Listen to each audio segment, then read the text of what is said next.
Hello and welcome to another episode of Arms Ranked.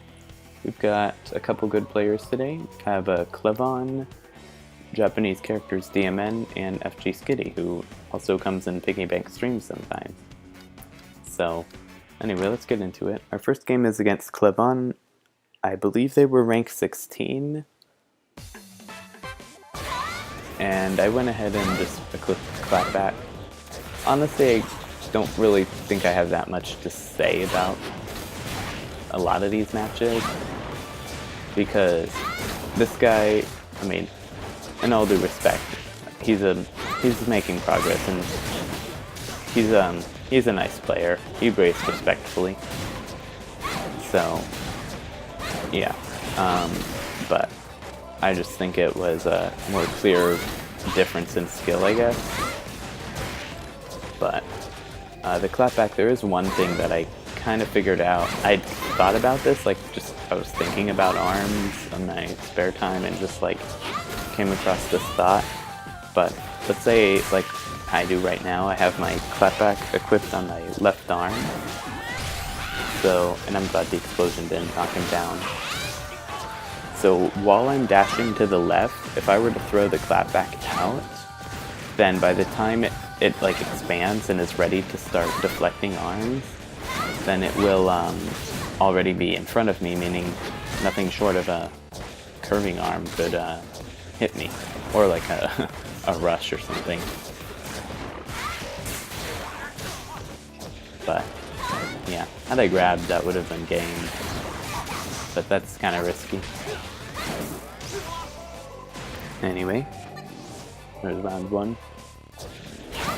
But yeah, as I was saying though about the opponents today, this guy's respectfully, he's nice. The next opponent, Skitty, I'm sure they're a nice player and they didn't do anything mischievous, I guess, or stupid, but there was a lot of lag in their fights, and that was just unfortunate. I'm not gonna say the results are all due to lag, but do note that the results could have been very different if there was no lag. I think that, especially the first game, there was some questionable things happening. In the second game, I honestly should have just played better. But, yeah. And then our third opponent, the first round, he was just very interesting, I'll say, and that was good on Clevon's part.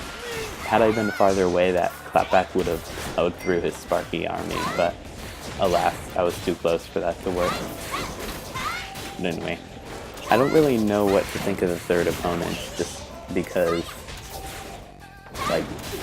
their arms choices were very weird, and it's the sort of player I wonder, how do you even get to rank 18 in the first place? But yeah. This round is almost over, and I think Clevon actually has the life lead until I was able to land that grab. I was thinking about running away, but figured it'd be too risky. I didn't want Clevon to pull any ninja tricks on me, so I went ahead and just rushed, and if it missed, it missed. But yeah, next round we went to DNA Lab. This stage, the more I play on it, the more obnoxious I feel the pillars can get, but I'm thankful that these pillars are actually breakable with normal attacks, unlike another stage. But yeah, it seems like that they're just always in the perfect spot to block my Slammermander, although maybe I should just get over myself and get good.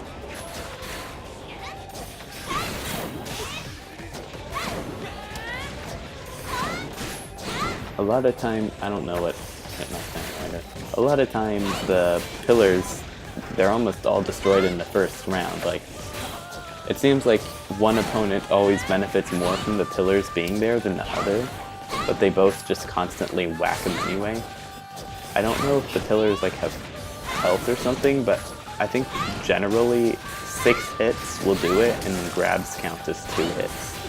And explosions don't seem to affect anything. I don't think I've ever seen a pillar destroyed by an explosion. and I dash right into that Sparky.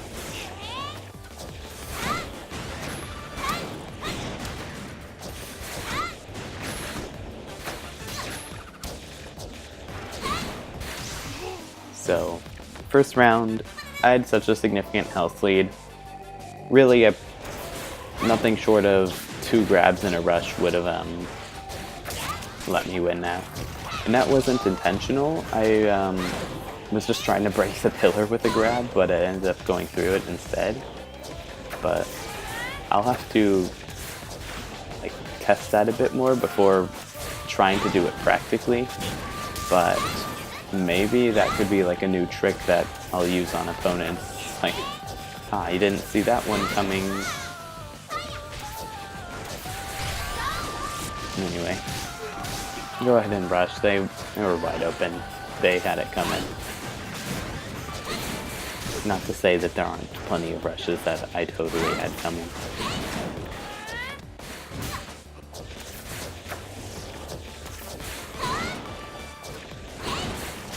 One thing that does bug me about this stage is the staircase. Makes the curving arms and even the glove arms, but more so the curving arms. It makes it very hard to land because players will like change their height so suddenly without jumping. So they'll throw out a curving arm and then they'll just go under it by going down the stairs.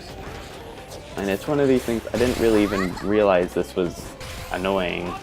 And I should have known better. I should have stopped punching. Until, like, recently. But, yeah. One thing about the glove rushes that bugs me is that even if you stop shaking the controller or pressing the button you use to punch, they still keep punching for, like, a second after you stop. So it can make it hard to, like, oh, I gotta stop punching. But, yeah. As I was saying, there is some lag. Like, I guess I've seen worse, but this is probably still pretty bad, honestly. Like, the only thing worse than awkward movement and delayed hits is probably whenever your arms get sluggish while your opponents get speedy. Whenever that happens, it's just impossible to do well. Like, unless your opponent is way worse than you, you're just gonna get beaten up.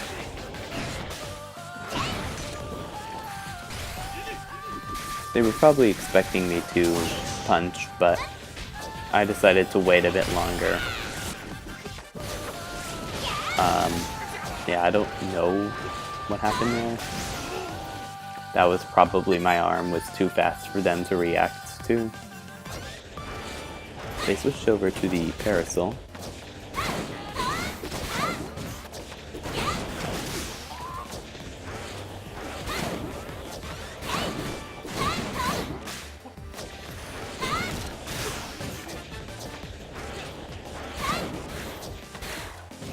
And yeah, one thing that I think it's probably not unique to ARMS, but probably happens in other fighting games too, but I really like how the neutral game is like, it just feels like a dance. Like, it feels like you're dancing with your opponent. And it's fun, even though you're going nowhere. I mean, obviously doing it for the whole match can be kind of irritating, but just trading punches, dodging punches, it can be pretty fun. Poor Skitty got screwed over twice by Ninjara's automatic teleporting. Like, I didn't even realize that, oh, that's right, Ninjara can teleport. Until, like, after I saw it once, but I think Skitty was like, oh darn, I got caught in the rush, so they didn't like do anything to get out of it, and then I was able to just rush them. But that was too bad for them. Funny story though is that between these two matches, I didn't rematch because of the lag, but between these two games, I ran into another player named Mr. Waft, and Okay, I'm gonna give him the benefit of the doubt, but I'm pretty sure he was a rage quitter. The replay is not appearing because he rage quit, and I think rage quitters need to grow up. Okay, if you're gonna lose, at least let the other guy get the benefit of, you know, whatever they did, like, however they beat you. Even if they're a spammer, or, like, unless they're a hacker or something, honestly, they probably deserve the win, because if you're just gonna complain about your opponent, like, maybe they were using a cheap tactic, and I know I sometimes complain about that sort of stuff, and I'm sorry, but if you're gonna blame your losses on a cheap tactic and say the tactic is OP or dishonest, then that's a you problem. Like, if I get beaten by a spammer, then I know that the spammer, even though they're a spammer, whatever they were doing was better than me, and they still deserved that victory. So if you're gonna try and take that victory away from people who honestly deserve it, then I have no words. And even though I can understand, because I too used to rage quit, not in ARMS, but in games like Mario Kart Wii, the online would frustrate me. So yeah, I can get it. I get it. If you're so frustrated, you don't want to see your opponent's face. You think you can't beat them in the game, so you can at least beat them in real life by doing that. But in reality, the only one you're hurting is yourself. So yeah, and I'm gonna give him the benefit of the doubt just once, because you never really know. Maybe like his dad and his child started screaming downstairs, or maybe their internet was killed by a storm. Who knows? But if it happens again, then yeah, I'm gonna block him. So beware, Mr. Wasp. Maybe go easy on him if you run into him in rank. And related news though, I'll have to look up the fighting game if I can later, but there's a fighting game in which the online mode pits rage quitters against other rage quitters, and I think that's a really smart move, and overall is good for the community. Oops. Oh. Also, Twin Tails usually give me trouble. I've gotta figure her out. Ah, rip.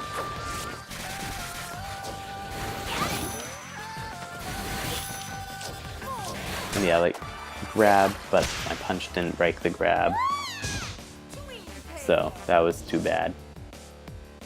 So my joystick is broken, and it got stuck in the up position and selected the clapback. So now I'm using the clapback. I did not intend to use it, but now I am, so woe is me, I guess. But all my Joy-Cons, except for one of them, have started malfunctioning in one way or another. I've got a total of 2 pairs, and 2 of them, the L and R buttons, it's a left and a right Joy-Con that are kind of messing up.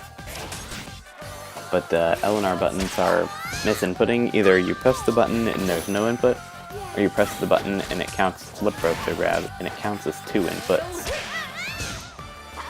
And that can really screw up dashes and jumps, because you can press R, it'll double input, and then it'll think you're short hopping when you mean to like a full hop. That was a really bad clapback. Or you intend to like long dash, but it thinks like you want a short dash. Oh boy, my favorite stage. And that can really screw up. I find most of the time just blowing into it, because I think there might be dust or something in there, helps out. But yeah, it bugs me. And then my other like left Joy-Con, the joystick, because it's the L and R buttons aren't working right, I usually prefer to use it for arms since I don't need to use the joysticks for that game. But it still bugs me because it's harder to navigate menus because sometimes it'll just decide I'm now down, so now you're scrolling down.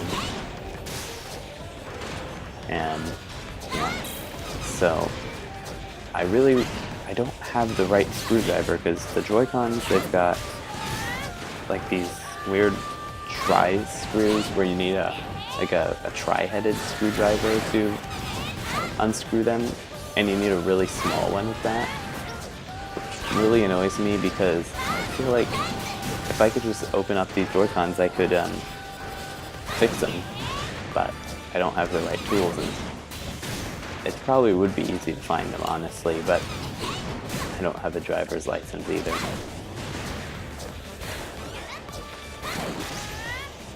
Dashed right into that. What were you thinking using double homing? Anyway, so we're fighting DMN, and on Cinema Do, he went ahead and switched to Hydra and Slapamander. He does not get the punish. Why didn't he rush? I don't know. But he ends up landing the rush anyway, so good for him. And he's running away. Obviously, he doesn't want me in my comfort zone. Luckily, the rush is actually able to stop the Hydra, because I was kind of worried that, oh, I mistimed that, and I shouldn't have jumped up so high. The Hydra is a good sniping arm. At least for really high in the air opponent, but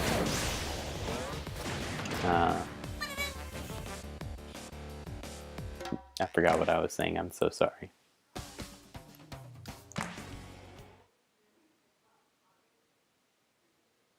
But anyway, they switched over to Ninjara, and I was absolutely thrilled to see them using the double Hydra on Name Redacted just to sweeten up the surprise. Because nothing makes me happier than fighting Ninjaras who jump, dash, charge their arms by landing, and then double punch. It brings me so much joy.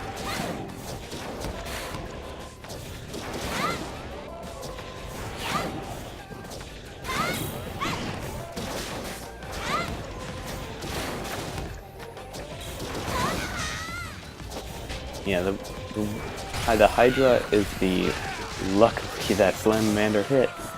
Because I was like, oh, he's definitely gonna rush, but oh, I timed that bad. But yeah, the Hydra is the one light arm, besides like the revolver and retorture, but those are kind of different than the rest of the light arms.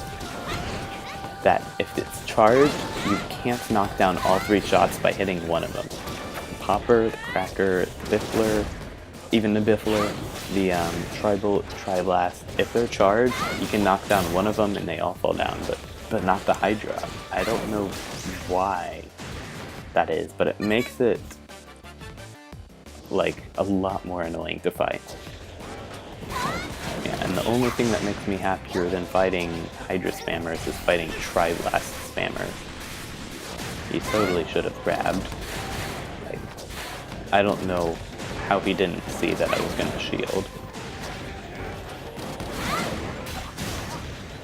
But yeah. He still did play smarter this round, staying a lot further away. Like, the Tri-Blast is a lot more effective at a distance, at least against this combo, because like I can't punish it properly whenever he's this far away. Combined with him not hitting the pillars, yeah. Somehow though, I'm able to guess that, like, oh, he thinks I'm gonna shield because I've done it a lot. Lucky guess for me, or unlucky guess, I jumped, but lucky guess that I grabbed. And I'm able to land the rush, but not the last hit. And I do notice that he's whittling my health away. This is quite an explosive battle. and it's just pestering me. Like, okay, the Tri-Blast can't really knock you down unless they catch you like with your arm disabled or standing still, but it is a nuisance, an absolute nuisance to deal with nonetheless, because it pushes you back. Like, double Tri-Blast will push you back, and I know he's got to grab or rush, so I just go ahead and rush, and mine beats out his.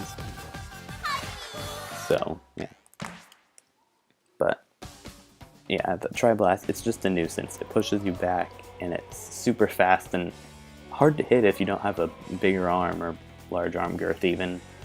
But anyway, good games, Club On, Skitty, and Diamant, and thank you for watching. Bye!